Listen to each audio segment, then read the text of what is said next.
Hello, আসসালামু আলাইকুম সবাইকে। সর্বপ্রথম আপনারা অ্যাডোবি ইলাস্ট্রেটর অন করার পরে এরকম একটা ইন্টারফেস পাবেন। এখান থেকে ক্রিয়েট এ নিউ ডকুমেন্টে যাইতে পারেন এবং এখান থেকে নিউ ডকুমেন্টে যেতে পারেন, দুইটাই সেম। তো নর্মালি আমি ক্রিয়েট এ নিউ ডকুমেন্টে এখান থেকেই যাই। তো এখানে আসার পর আপনারা দেখবেন রিসেন্ট যে কাজগুলো করবেন সেই ক্যাটাগরির যে আর্টবোর্ড নিয়ে কাজ করছেন সেগুলো এখানে থাকবে। তারপরে সেভড আর্টবোর্ড, যেগুলো যদি আপনারা কোনো আর্টবোর্ড সেভ করে রাখেন, এটা হলো মোবাইল স্ক্রিনের জন্য যে আর্টবোর্ডগুলো নেওয়া হয়, সেইগুলা মোবাইল স্ক্রিনের জন্য যে আর্টবোর্ড নিয়ে ডিজাইনগুলো করা হয়, এটা হলো ওয়েবের জন্য। এটা print, film and video, art and illustration. তো নর্মালি আমরা ওয়েবে ক্লিক করলাম, ওয়েবের জন্য কাজ করবো এরকম একটা চিন্তাভাবনা নিয়ে ওয়েবে ক্লিক করার পরে তো এইখানে আমাদের দেখেন ফার্স্টে আছে নাম, আর্টবোর্ড কি ডিজাইন করবেন আপনি সেটা নাম। আমি ধরেন ফার্স্ট ক্লাস লিখে সেভ করি, কিংবা সেকেন্ড ক্লাস ইলাস্ট্রেটর ক্লাস লিখে সেভ করতে পারি।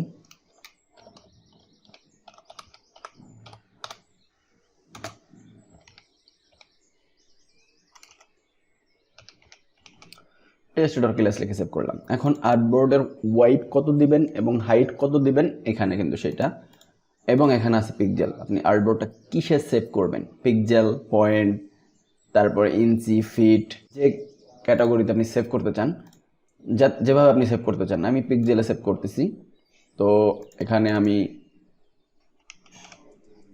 2000 দিলাম। এখানে আমি আমাদের যেহেতু স্কোয়ার একটা আর্টবোর্ড নেব, 2000ই দিলাম। দেওয়ার পরে এখানে কয়টা আর্টবোর্ড নেবেন, আপাতত আমি একটাই রাখতেছি। ব্লিড অপশনটা আমি এখন টাচ করতেছি না, কারণ ব্লিড অপশনটা আপনার তখনই দরকার হবে যখন আপনি প্রিন্টের জন্য কোনো কাজ করবেন। যখন আপনি ওয়েবের জন্য কাজ করবেন তখন মূলত আমাদের ব্লিড নিয়ে কাজ করতে হয় না, তো ব্লিড অপশনটা আপাতত থাক। এখানে RGB colour mode must be রাখতে হবে যখন আপনি ওয়েবের জন্য কাজ করবেন। যখন আপনি প্রিন্টের জন্য কাজ করবেন তখন আপনি এখান থেকে CMYK মোডটা দিবেন। আর স্ক্রিন রেজুলেশন যেটা, সেটা থাকবে 72। প্রিন্ট হলে, যখন প্রিন্টের জন্য কাজ করবেন তখন 300 DPI দিবেন, PPI। আর সেটিং যা আছে মোড সেটিং, এটা যখন আমরা অ্যাডভান্স লেভেলে শিখব এই কোর্সে, তখন আমরা অ্যাডভান্স কোর্সগুলোতে এগুলো দেখব। তো আমার আর্টবোর্ডের সব কিছু যখন কমপ্লিট, তখন আমি ক্রিয়েটে ক্লিক করলাম। ক্রিয়েটে ক্লিক করার পরে এখানে কিন্তু আমাদের স্কোয়ার একটা আর্টবোর্ড চলে আসলো। আর্টবোর্ডে আসার পরে নর্মালি আপনি এখানে দেখেন প্রপার্টি দেখতে পাইতেছেন। প্রপার্টিস এই পাশে আপনার আছে বাম সাইডে, এটা হলো আপনার টুলস বার। টুলস বারের লেটেস্ট যে ভার্সন আছে অ্যাডোবি ইলাস্ট্রেটরে, সেখানে আপনি যদি মাউস নিয়ে রাখেন তখন ওই টুলস বারের ওই টুলসটা কীভাবে কাজ করে সেটা আপনাকে ডেমো একটা দেখাবে ভার্সন। তো যখন আমাদের এই রাইট সাইডের যে প্রপার্টিস মেনুটা দেখতেছি, এইটাকে যদি আমরা আমাদের মন মতো ডেকোরেশন করতে চাই, মন মতো সাজাইতে চাই, তো আমরা এখান থেকে উইন্ডোতে ক্লিক করব, ওয়ার্ক স্পেসে ক্লিক করব। ওয়ার্ক স্পেসে যাওয়ার পরে এখানে দেখেন অনেকগুলো অপশন আছে, যেগুলো দিয়ে আপনি আপনার মতো করে যেটা আপনার ভাল লাগে যে ওয়ার্ক স্পেসটা, সেটা নিয়ে আপনি কাজ করতে পারেন। এসেনশিয়াল ক্লাসিক দেওয়া আছে, ক্লাসিকে মূলত এই জিনিসগুলো থাকে, যেখানে আপনি সব কিছু দেখতে পারতেছেন। আর ইলাস্ট্রেটর সম্পূর্ণই আপনার এমন একটা টুলস যেখানে আপনি সব কিছু মডিফাই করতে পারবেন আপনার মন মতো। আপনি যেভাবে যেটাকে মডিফাই করতে চান, যেটাকে যতটুকু ভিজিবিলিটি দিতে চান, যেভাবে চান সেভাবে সব কিছু করতে পারবেন। তো লং ডিটেলসে আমরা যাচ্ছি না আপাতত। এখান থেকে আপনি আপনার ওয়ার্ক স্পেসটা নিজেও ক্রিয়েট করতে পারেন। এই যে নিউ ওয়ার্ক স্পেস, এখানে আপনি নাম দিয়ে যে কোনো একটা নাম দিলেন, ওয়ার্ক স্পেস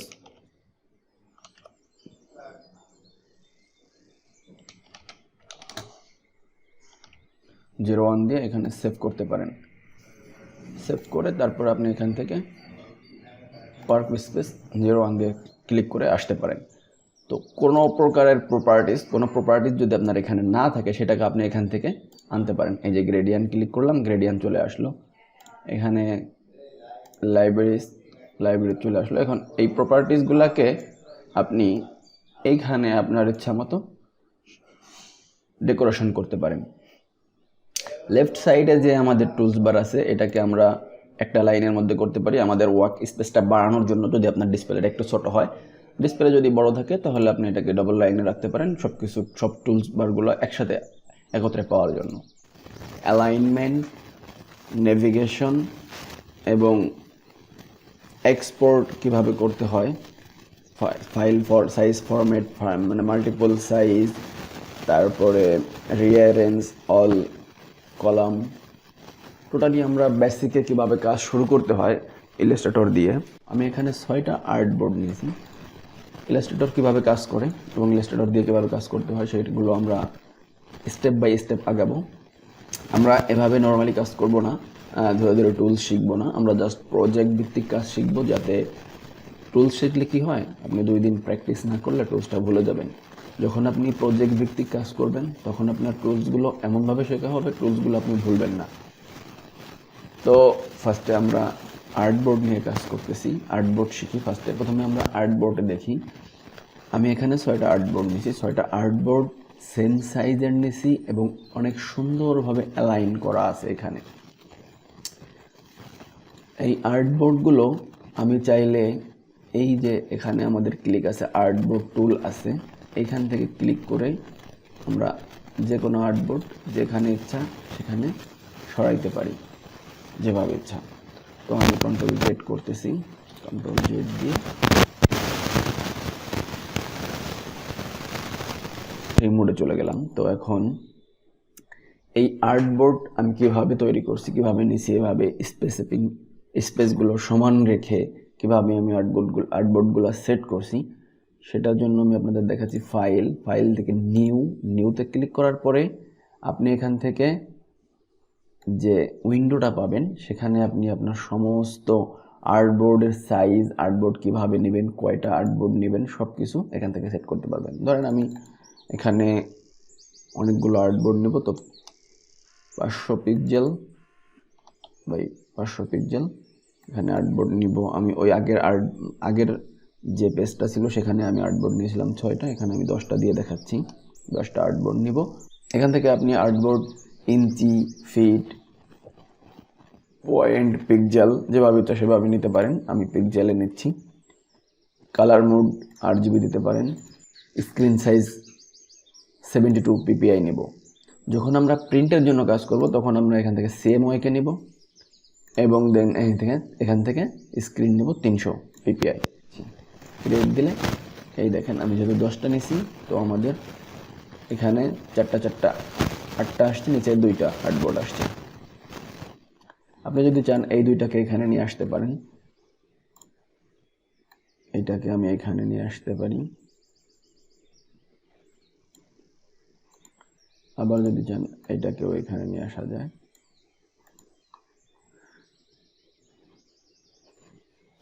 যেভাবে আপনার অর্গানাইজ দরকার সেভাবে আপনি অর্গানাইজ করে নিতে পারবেন। তো আমি এটা কেটে দিচ্ছি।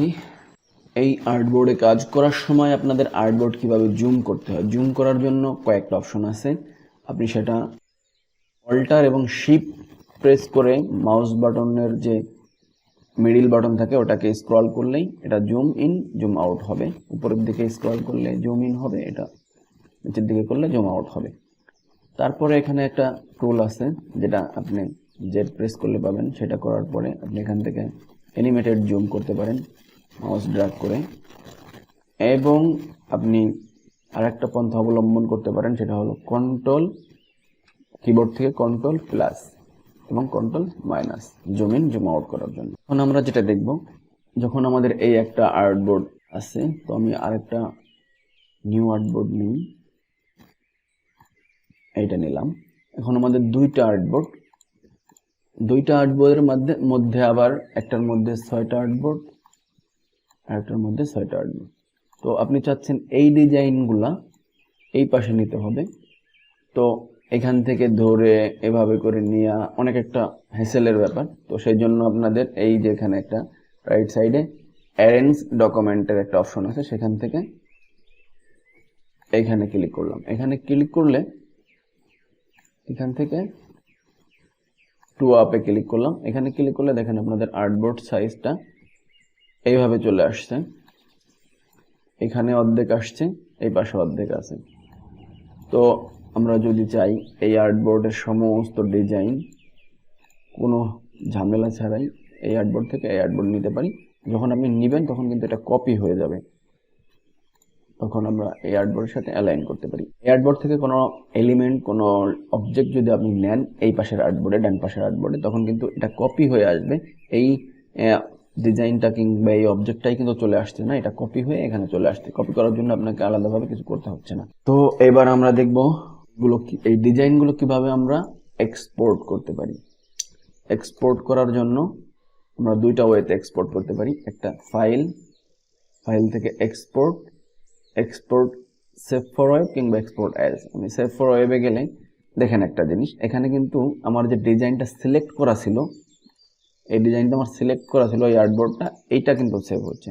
যদি আপনি চান সবগুলো ডিজাইন একসাথে আপনি এক্সপোর্ট করবেন, সেক্ষেত্রে আপনাকে করতে হবে উইন্ডো থেকে অ্যাসেট এক্সপোর্ট।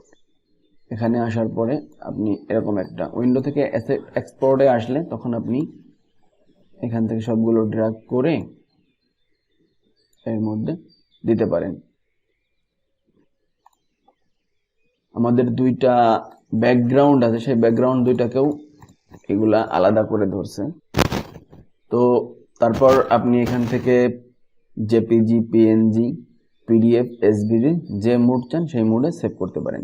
এই সবগুলো ডিজাইনকে আপনি একটা আর্টবোর্ডের মধ্যে করতে চাইলে তখন আপনাকে এই সবগুলো ডিজাইন সিলেক্ট করতে হবে এবং এইখানে ক্লিক করলে দেখেন এই যে কিন্তু আমাদের সবগুলো ডিজাইন একটা আর 9 নম্বর যে অ্যাসেটটা হয়েছে সেটার মধ্যে সেভ হয়ে যাবে।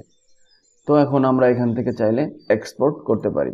এই সব ডিজাইনগুলোকে যদি আপনি একসাথে সিলেক্ট করে এক্সপোর্ট করতে চান, তো এখান থেকে সবগুলোকে সিলেক্ট করে শিফট প্রেস করে আপনি কিন্তু এক্সপোর্ট করতে পারেন। আমি এটা দরকার নেই, এগুলোকে সিলেক্ট করছি, এখন এক্সপোর্টে ক্লিক করলাম, সেই আমাদের নিউ ফোল্ডারের মধ্যে এগুলোকে এক্সপোর্ট করলাম। এবং আমি যদি নিউ ফোল্ডারে যাই তখন দেখেন আমাদের সমস্ত ডিজাইনগুলো কিন্তু এক ক্লিকের মধ্যেই এক্সপোর্ট হয়ে গেছে। আমরা পিএনজি মোড দিয়েছিলাম, পিএনজিতে এক্সপোর্ট হয়েছে। তো এবার আমরা দেখব নেভিগেশনে টোটালি আর্টবোর্ড কিভাবে কাজ করে এবং আর্টবোর্ডের কি কি প্যানেল আছে, কিভাবে কি করতে হয় সেগুলো আমরা দেখব। এই আর্টবোর্ডের মধ্যে আমাদের কি কি কাজ করতে হয়। আর্টবোর্ডের মধ্যে আমাদের আর্টবোর্ডটাকে সরানোর দরকার হয়। এই আর্টবোর্ডটা আছে, আমরা যখন জুম করার পরে যখন আমাদের আর্টবোর্ডটাকে ডান থেকে বামে, উপর থেকে নিচে সরাইতে হবে, মুভ করতে হবে, ডান থেকে বামে, উপর থেকে নিচে মুভ করতে হবে, তখন আমাদের স্পেস বার প্রেস করে আমরা কিন্তু এটাকে মুভ করতে পারি। আমি একটু জুম আউট করছি। স্পেস বার প্রেস করে আমরা এটাকে যেখানে ইচ্ছা সেখানে মুভ করতে পারি। নেভিগেশনের ভিতরে আরেকটা জিনিস আমি আপনাদের দেখাচ্ছি, সেটা হচ্ছে খুবই ইম্পর্টেন্ট। যখন আমরা এই আর্টবোর্ডের কোনো এলিমেন্টকে আউটলাইন হিসেবে দেখতে চাই, আউটলাইন করে, তখন আমাদের কন্ট্রোল থেকে ওয়াই প্রেস করব। ওয়াই প্রেস করলে আমাদের সমস্ত আর্টবোর্ড আউটলাইন হয়ে যাবে। এটা আমাদের বিশেষত ক্ষেত্রে কখন দরকার হয়, যখন আমরা একটা শেপের সাথে আরেকটা শেপকে খুব সুন্দরভাবে অ্যালাইন করতে চাই। এই শেপের এই পাতটাকে আমি যদি এই পাতের সাথে অ্যালাইন করতে চাই, তখন আমরা আউটলাইন মোডে নিয়ে এটাকে একেবারে 100% এক্স্যাক্টলি অ্যালাইন করতে পারি। আউটলাইন মোডটাকে আমরা এগেইন আমাদের ফিল মোডে নিয়ে আসবো কন্ট্রোল ওয়াই প্রেস করে। নেভিগেশনের মধ্যে আমাদের জুম ইন, জুম আউট আমরা এই পর্বে শিখলাম। কিভাবে আমরা মাল্টিপল আর্টবোর্ড নিয়ে কিভাবে আমরা মাল্টিপল আর্টবোর্ডের সাথে কাজ করবো একত্রে, মাল্টিপল আর্টবোর্ডের অ্যালাইন, কিভাবে মাল্টিপল আর্টবোর্ডকে এক্সপোর্ট করব ডিজাইন, কিভাবে জুম ইন করার পদ্ধতিগুলো, এবং তারপরে আমরা শিখলাম নেভিগেশনে কিভাবে আমরা জুম ইন করব, একটা আর্টবোর্ড থেকে আরেকটা আর্টবোর্ডে ফাইল নিব। এবং নেভিগেশনের মধ্যে আমরা আরও শিখেছি কিভাবে আমরা আউটলাইন মোড করব ডিজাইন, এবং কিভাবে আমরা আউটলাইন মোড থেকে ফিল মোডে ডিজাইনগুলোকে আনবো। আউটলাইন মোডটা আমাদের খুবই দরকারি হয়। আমরা আরও শিখেছি কিভাবে আমরা আমাদের আর্টবোর্ডকে স্পেসিফিকভাবে মুভ করতে হয়, যেটা খুবই প্রয়োজনীয় আমাদের ডিজাইন করার ক্ষেত্রে। তো আশা করি ক্লাস আপনারা এনজয় করছেন। প্রজেক্ট ভিত্তিক কাজ দিয়ে নেক্সট ক্লাস শুরু করব। ততক্ষণ পর্যন্ত সবাই ভালো থাকুন এবং প্র্যাকটিস করতে থাকুন।